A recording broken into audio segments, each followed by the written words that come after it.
जन्मे जहाँ मरण विद नाही, मौत जहाँ वो ज्ञान न काई।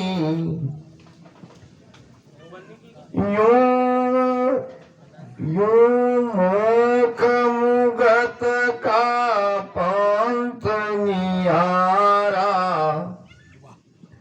ब्रह्मा संग कहे क्यों प्यारा। मालवा प्रांत के जलोदा के राजा, जो बहुत बड़े ज्ञानी थे, इन्होंने गुरु महाराज से ज्ञान चर्चा करी। एक अद्भुत ज्ञान चर्चा ये विठलराव के समाज में हमको सुनने को मिलती है। आज विठलराव शरीर से नहीं है, मगर राजा विठलराव ने जो शंकाएं ज्ञान के बारे में महाराज के सामने रखी और महाराज श्री ने उनके भ्रम को दूर किया, वो ज्ञान लाजवाब है। इस प्रकार से ये सारे प्रश्न आज भी हमारे सामने हैं। ये सारी शंकाएं आज भी हमारे अंदर भीतर में उठती है। इसका मतलब ये हुआ कि विठलराव आज भी जीवित है और आज भी महाराज उनका भ्रम निकालने के लिए सफा रूप से है। जो वाणी जी के सामने हम इसलिए झुकते हैं, इसलिए प्रणाम करते हैं कि साक्षात ज्ञान रूप में हमारे गुरु महाराज आज विद्यमान है। उनके वचन भी है,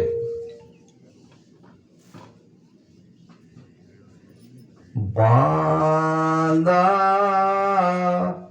और सकल पीसता सिर बांधा और सकल पीसता सिर मेरी शरण हंस जो आवे, मेरी शरण हंस जो आवे, से आनंद पद पारे बांधा और सकल पिसता से। सबको पिसताना पड़ेगा। जपी हो, तपी हो, ज्ञानी हो, ध्यानी हो, वेदांती हो, योगी हो, शरण में आना पड़ेगा सदगुरु के। मेरी शरण का मतलब सदगुरु की शरण, सत्संग निरंतर की शरण से आनंद पद पासी। इसका मतलब आज भी वो सत्ता है, वो सत्ता चल रही है। आज भी ये कुदरत कला जग रही है। तो ये कुदरत कला के शरण में आओ। अब महाराज तो आज नहीं है, ऐसा ही संत प्रगटे जुग में ताके शरणा लागो। ऐसा ही संत जिनके अंदर में कुदरत कला है, जिनका भजन भीतर घट के सारे कमलों को उन्होंने छेदन किया हो, ऐसे सदगुरु अगर आपके सौभाग्य से आपको मिलते हैं और मिल रहे हैं, आज भी नाम की कला जग रही है, तो उनके शरण में जाओ। अब कहीं कोई शंका है तो उसका निराकरण भी महाराज ने किया है। सुन सुन मेरो ज्ञान रे की जो शब्द विचार, आजो सब सत लोक में मत पड़री जो हार। ये उपाय दूसरा और बताया महाराज ने। अब चिंता मत करो, मैं हूं। ज्ञान दृष्टि में आपके सामने साक्षात वाणी महाराज ने मैं हूं। आपको करना क्या है, सत्संग का आयोजन रखो। सत्संग में वाणी जी के ज्ञान पर चर्चा सुनो, सत्संग सुनो। बड़े भाग्य से पाइए सतगुरु का सत्संग। ये सत्संग यही नहीं मिलती है सबको। ये बड़े भाग्यवान कोई है, ऐसे हंसों को ही सत्संग मिलती है। बड़े भाग्य से पाइए सतगुरु का सत्संग, रहे न फिर संशय भ्रम, लगे नाम का रंग। नाम का रंग लगता है सत्संग में। अगर आपको सत्संग नहीं मिल रही है तो कम से कम एक काम तो भी जरूर करो, जो कि महाराज ने कहा है, संगत करे सो साधकी रे, नहीं तर रहियो एक। संगत करे सो साधकी रे, नहीं तर रहियो एक। सागट सुमुख बोल मारे, क्रोध बंधे और देख भजो तो राम भजी जो रे, हरि बिना आनत जीरो रे, भजो तो राम भजी जो रे, हरि बिना आनत जीरो रे। एक ही हरदस में सारा निर्णय कर दिया महाराज ने। देखो क्या कह रहे, ध्यान से सुनो।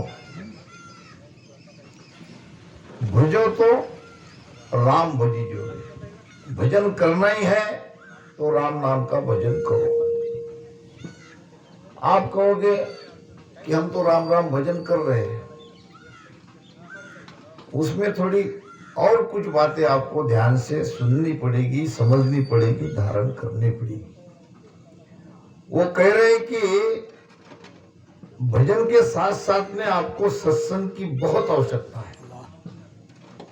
संगत बिन तिरियो नहीं, ना सुधर्यो जुग माय, डूब्यो सोई सुख राम कहे, कुसंगत में जाए। संगत के बिना जीव का उद्धार नहीं है। जगत में भी अच्छे से रहना है, जगत में भी तो ठीक रहना है। जगत के हम अंग है, तो जगत के सारे मापदंड को, जगत के जो मर्यादा है, इन सभी मर्यादों को हमको पालन तो करना ही है। तो जगत में भी अच्छे से रहने के लिए ये सत्संग उपयोगी है। हमारे आचरण से, हमारे रहन सहन से लोगों को दिखना चाहिए कि ये राम स्नेही है। इनके अंदर कितना प्रेम है, कितना इनका बढ़िया स्वभाव है। ये सब सत्संग से ही तो आता है। सत्संग में गुण उपजे सत्संग से अवगुण जाए। तो दूसरी बात, साधु की संतों की संगत करनी है। ठीक है, आपके गांव में साधु की सत्संग नहीं मिलती है, कभी कभार मिलती है, कोई चिंता नहीं। आपको कुसंगत नहीं करनी है, आपको अकेले रहे तो भी बेहतर।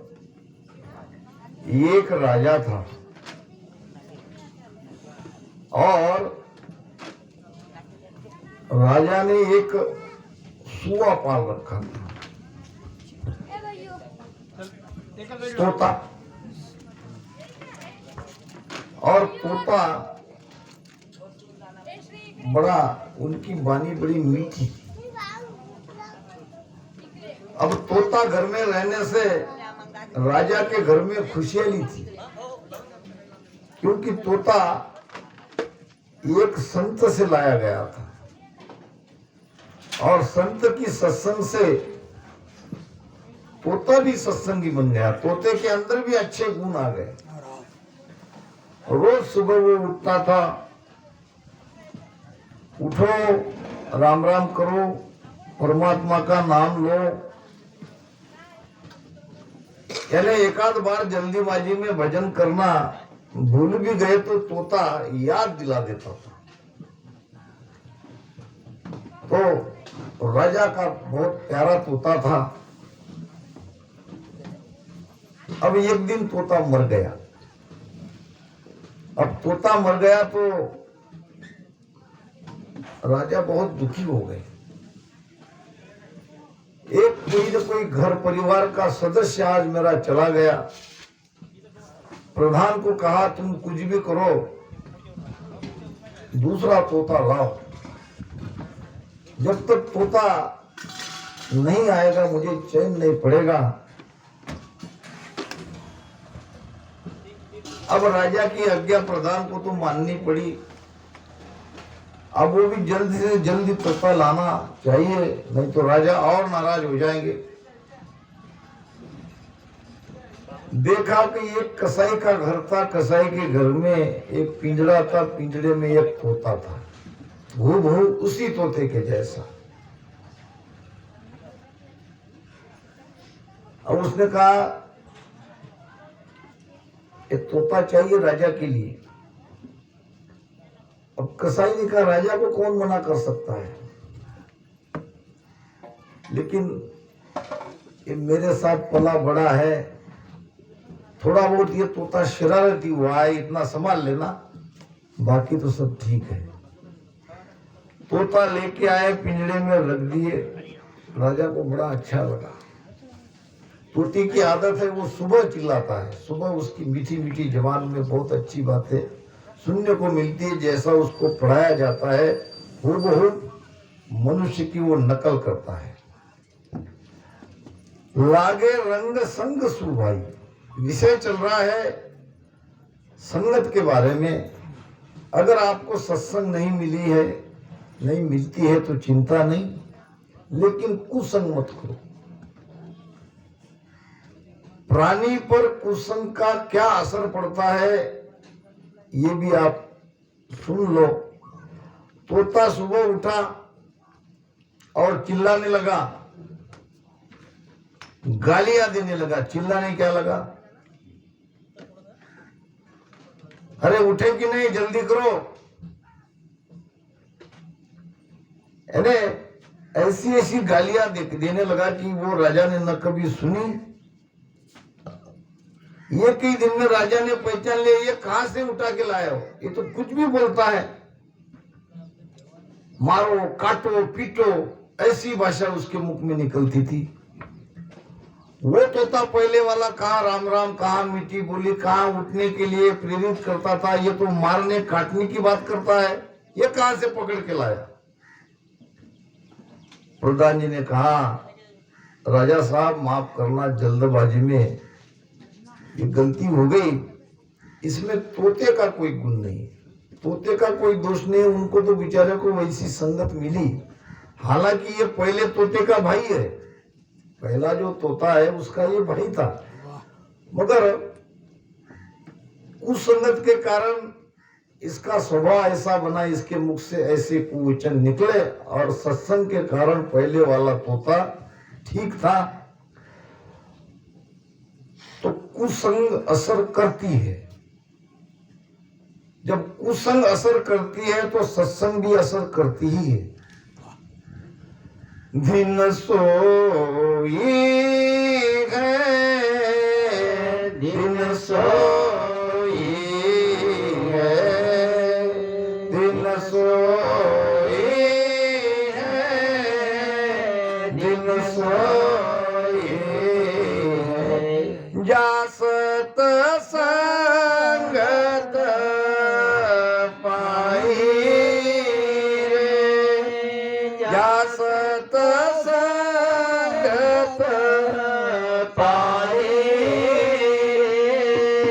नर नारी को कारण नाई, नर नारी को कारण नाई। जाऊर सी आई रे लो, जाऊर सी आई रे लो, दिन सोई है, दिन सोई है, दिन सोई है, दिन सोई है। भिन्न है। संसार में वो दिन्य है जिसको सत्संग का लाभ मिलता है। एक सेठ जी थे और सत्संग से ये ध्यान, भजन, सुमिरन, इससे बहुत चीड़ते थे। उनको लगता था कि ये बेकार का काम है, इसमें कुछ लेना देना कुछ नहीं है। सौभाग्य से उसकी पत्नी बड़ी भक्तिवान थी। वैसे हमारी माता बहनें के अंदर में भक्ति का भाव मनुष्य से ज्यादा ही रहता है, मगर वो हमेशा अपने पति के बारे में चिंतित रहती थी। हमारे हिंदू संस्कृति में पति को भगवान मानने की प्रथा है, पति देव कहते हैं। तो इसका मतलब वो भगवान मानकर पूछती भी है। तो हमेशा वो चिंतित रहती थी कि मेरे पति का क्या होगा, कैसे कटेगी इसकी 84, कैसे लाऊं इसको जगह पे। ये तो सत्संग में जाना ही नहीं चाहते। एक दिन गुरु महाराज गांव में आए और सत्संग का आयोजन हुआ। आज सेठानी सुबह से बहुत दुखी थी सेठ जी के बारे में। सेठ जी ने पूछा, भाग्यवान क्या हुआ तुमको, आज तो तुम्हारे गुरु महाराज आए, तुमको तो खुश होना चाहिए, जाओ सत्संग में, गाड़ी ले जाओ, ड्राइवर ले जाओ, अच्छे से सत्संग सुनो, और क्या चाहिए, कुछ रुपए पैसे ले जाओ, दान पुण्य करो। दुखी क्यों हो, अपने यहाँ क्या कमी है? सेठानी कहने लगी, सेठ जी मैं आपके बारे में दुखी हूं। आप कब सत्संग को आओगे? मैं आपके पैर पड़ती हूं और उसके चरण छुए, कम से कम मेरी खातिर, मेरा मन रखने के लिए आज के दिन तुम सत्संग में आओ। अब आखिर में वो पति था, उसको दया आ गई, चलो ठीक है, इतने दिन से तुम मेरे पीछे पड़ी हो, चलो आज आ ही जाते हैं। सेठानी बहुत खुश हो गई, गाड़ी निकाली, नौकरों को बुलाया, दोनों पति पत्नी सेठ सेठानी सत्संग में चले गए। अब सेठानी तो सीधे जाके गुरु महाराज के दर्शन के लिए चली गई, मगर इधर सेठ जी आ रहे थे तो आते ही जो सेवा में रहते हैं, जिसको सेवादार कहते हैं, वो सेवादार आके सेठ जी को कहने लगे आइए आइए आइए। सेठ जी को बड़ा अच्छा लगा, मैं तो कुछ और ही समझ रहा था, यहाँ तो मामला बहुत अच्छा है, स्वागत सत्कार हो रहा है, आइए आइए कह रहे हैं। प्रशंसा किसको अच्छी नहीं लगती। अब जाके आगे निकले तो आगे कुछ सेवादार थे, उन्होंने कहा सेठ जी बैठिए बैठिए बैठिए। सेठ जी को और अच्छा लगा, सेठ जी बैठ गए। सत्संग प्रारंभ हो गई, 2 शब्द भी कान पे नहीं पड़े, सेठ जी को नींद आ गई। अब जो सत्संग सुनता ही नहीं है, जिसके मन में सत्संग सुनने की कोई चाहना ही नहीं है, भाव ही नहीं है, तो उसको नींद आएगी आएगी। अब नींद आ गई, नींद आमी नहीं, और बहुत बढ़िया वो सो गए, बैठे बैठे ही सोते हैं लोग कुछ कुछ। मैंने तो बम्बई की लोकल में ऐसे खड़े रह रहे थे, लोगों को सोते देखा है, हो जाती नींद उनकी, सारा समय उनका लोकल में ही रहता है। अब सो गए तो ज्ञान सत्संग हो गई, ज्ञान भी हुआ और लोग चले भी गए, और ये शेठ जी अपने सोते रहे। शैतानी को लगा कि ठीक नहीं उठाना, कम से कम आए तो सत्संग को। अब सेठानी चली गई अपने गुरु महाराज के पास, और इधर सेठ जी मस्त सो गए। जब नींद खुली तो देखा इधर उधर न महाराज, न लोग, न सुनने वाले, न कोई। 2-3 सेवादार खड़े थे, उसने कहा सेठ जी जाइए जाइए, सत्संग समाप्त हो गई, हम आपके उठने का इंतजार कर रहे थे। बहुत अच्छा हुआ आप उठ गए। अब घर आए तो सेठ जी को ये 3 ही बातें, सत्संग के 3 शब्द याद आ गए, और उनको वो रिपीट करने लगा, आइए बैठिए और जाइए। अब सेठानी को पता नहीं था सेठ जी के साथ क्या हुआ, सेठ जी के मन में क्या विचार चल रहा है, मगर कुछ भी हो, कुछ न कुछ बातें तो ये पकड़ के लाए हैं। तो सेठानी ने उनको झूठ मूठ के कहा कि भाई इनको अच्छे से पठन करो, मुकदगत करो। और सेठ ने सेठानी की बात मान के आइए बैठिए जाइए, आइए बैठिए जाइए, ये तरह से ये तुम्हारे लिए मंत्र ही है, तो तुम मंत्र का जाप करते रहो। अब ऐसे करते करते शाम हो गई, भोजन प्रसाद किया, सोने का समय होगा, सेठ सो गए। अब सो गए क्या, वो सोने के बाद उसके मुख से ये आवाज भी निकलती रही, आइए बैठिए जाइए। 12 बजे के बाद एक चोर आया तिजोरी तोड़ने के लिए। अब सेठ जिस कमरे में थे उसी कमरे में तिजोरी थी। सेठ ने चालाकी से दरवाजा खोल दिया और आया कि सेठ जी के मुख से निकला आइए। चोर को लगा क्या सेठ जी ने मुझे देख लिया। अब चोर को लगने लगा डर, तो वो चुपके से वहां बैठ गया। तो सेठ जी के मुख से निकला बैठिए। अब तो देख लिया, जरूर सेठ जी ने देख लिया, मुझे पकड़वा देगा, जेल में जाना नहीं है, आज के बदले कल चोरी कर लेंगे, मगर यहां से आप भागो। अब भागने के लिए उठा, 2 पैर भी आगे नहीं उसके बढ़े, तो सेठ जी ने कहा जाइए। अब तो लगा कि देख लिया। थोड़ी देर भाग के वापस आया, सेठ जी माफ करना। भाई क्यों माफ करूं, आपने किया क्या? नहीं नहीं, आप सब जानते हो, मेरे दोनों जेबों में पैसा है काफी, ये सारा पैसा आप रख लो, मगर किसी को बताओ मत। अरे भाई क्या नहीं बताऊं? सेठ जी आप क्यों शर्मिंदा करते हो, आप तो सब जानते हो। जब आपके मुंह से मैंने सुना आइए बैठिए और जाइए। इसका मतलब जी महाराज ने तो आपने सब जान लिया, तो ये सारा पैसा तुम रख लो और मुझे माफ करो। अब चोर सारा अपना धन सेठ जी के चरणों में रख के चला गया। सेठ जी को लगा ये मंत्र तो बड़ा पावरफुल है,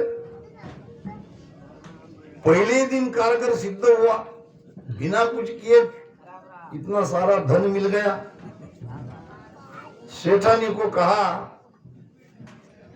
तुम्हारा मंत्र तो बड़ा अच्छा है। सेठानी ने कहा झूठे मंत्र से सच्चा चोर आपके शरण में आ गया, झूठे मंत्र से सच्चा चोर। शेठ जी अगर गुरु महाराज से आप सच्चा मंत्र लोगे तो भीतर के चोर भी आपके शरण में आ जाएंगे। भीतर में चोर है काम क्रोध लोभ मोह, ये भीतर के चोर बैठे हैं। झूठे मंत्र से अगर बाहर का चोर शरण में आ गया तो सच्चे मंत्र से, सच्चे राम नाम के मंत्र से भीतर के चोर बस में आना ही आना है, निश्चिंत रहो।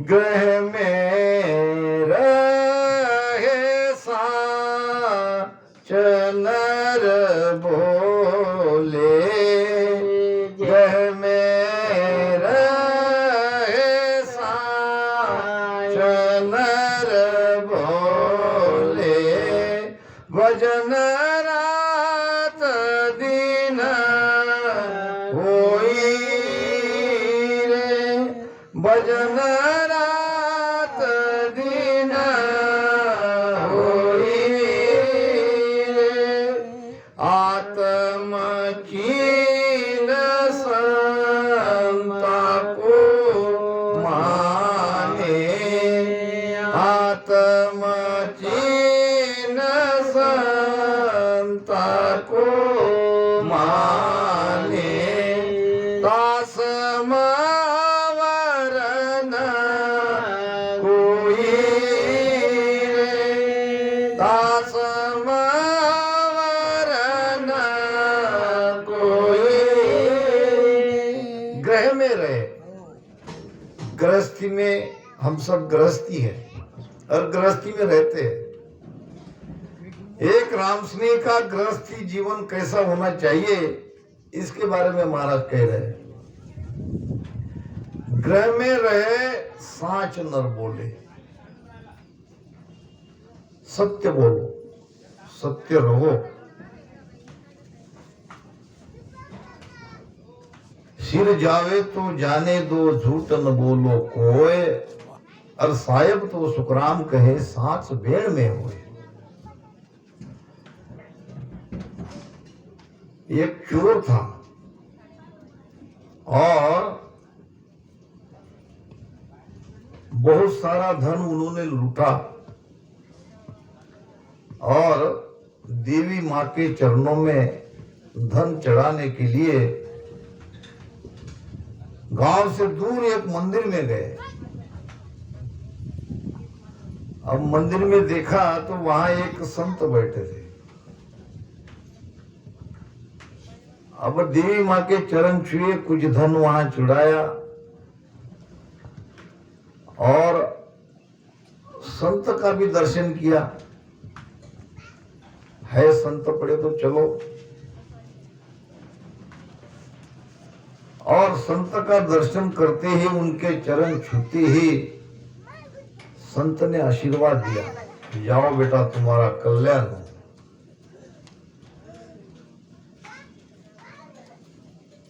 संत के वचन में, उनकी वाणी में अद्भुत राज छिपा रहता है। किसका कब भाग्य जगेगा ये कह नहीं सकते।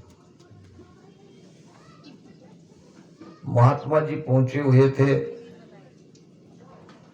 अब इतना कहते ही उन्होंने कहा, गुरु महाराज मुझे आपके शरण में लो, क्या मुझे आप आपका शिष्य बना सकते हो? संत ने कहा जो शरण में आएगा मैं किसी भी व्यक्ति को शिष्य बना सकता हूं, मगर ये एक बात है, मैं चोर हूं। संत ने कहा ठीक हो, चोर हो तो चोर,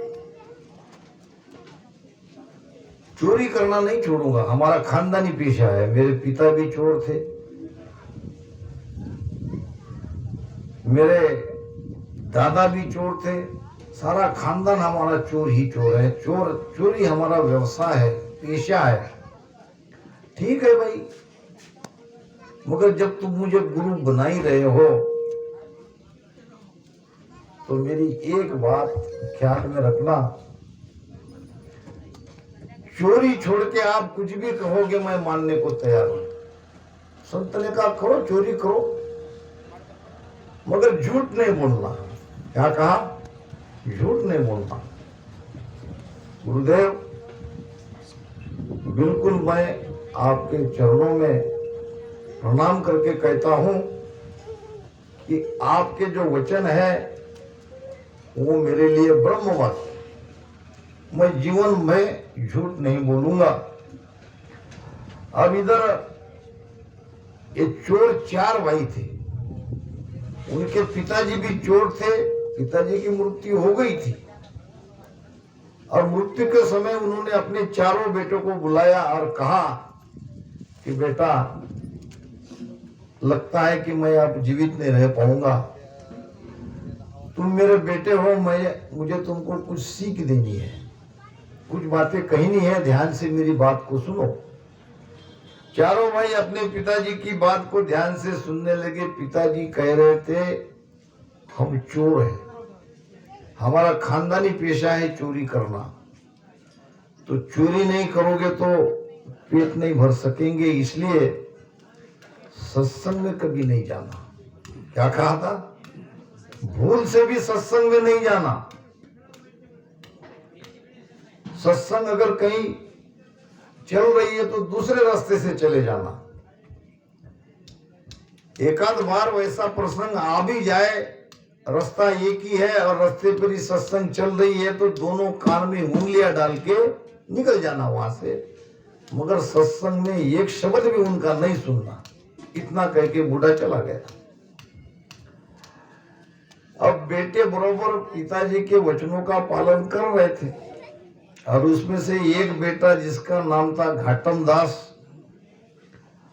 अब वो संत के शरण में चला गया और संत ने भी कहा कि तुम चोरी करो, लेकिन झूठ नहीं बोलना। तो एक दिन घाटम दास राजा के यहाँ उसने चोरी करी। चोरी करी तो घोड़ा चुराया। अब घोड़ा भी ऐसे चुराया कि जैसे चोर नहीं हो, कोई राजा का नौकर हो। सीधे गया, घोड़े तक गया और घोड़े को मुक्त किया, घोड़े पे बैठा और निकल गया। सब देखते रहे पहरेदार कि भाई ये कोई होगा हमारा ही। दिन में कोई चोर चोरी थोड़ी करेगा, अब चोरी भी करेगा तो घोड़ा थोड़ी चुराएगा। सबके सामने राजा के प्रिय घोड़े को चुरा के ले गया। आगे जाके जंगल में एक पेड़ के छांव में थोड़ा आराम किया, घोड़े को बांध दिया। इधर राजा को उसी घोड़े की आवश्यकता पड़ी तो राजा ने आदेश दिया मेरे घोड़े को लाओ। देखा तो घोड़ा कहीं नहीं है, बहुत ढूंढा। फिर पहरेदार को पूछा कि भाई घोड़ा तो हमारे सामने ही एक व्यक्ति लेके गया, हमको लगा कि वो हमारा ही कोई आदमी है, उन पर हमको चोर होने का संशय आया ही नहीं। वो तो ऐसे आया कि जैसे कोई अपना ही हो। सीधा गया और घोड़े को छोड़ के उसके बेड पे हमारे सामने भाग गया। ज्यादा दूर गया नहीं होगा, ढूंढो। सेनापति के आदेश से सिपाही गए, ढूंढे, देखे तो एक पेड़ के नीचे घोड़ा बंधा था और वो आदमी सोया हुआ था। मगर घोड़ा सफेद रंग का ले गया था और वहां घोड़ा तो बिल्कुल हूबहू वैसा ही दिख रहा था, मगर वो था लाल कलर का। सिपाही वहां तक गए, घोड़ा तो वही था, पहचान भी रहे थे, घोड़ा भी उनको पहचान रहा था, प्राणी पहचानते हैं, मगर कलर सफेद नहीं था। अब क्या किया जाए, कैसे इसको पकड़े भी तो कैसे पकड़े? घोड़ा तो अपना ही है, चालाक उतना ही है, होशियार उतना है, मगर रंग उसका लाल है, तो उसको छोड़ दिया गया। महाराज ने कहा है एक हरदस में, घाट को तब बार पहुँचा, घाट को तब बार पहुँचा, घोड़े का रंग फिरिया हो, घोड़े का रंग फिरिया हो, राम कहत समतिरिया हो साधु, ओ अंत कहूँ नहीं फिरिया हो, ओ अंत कहूँ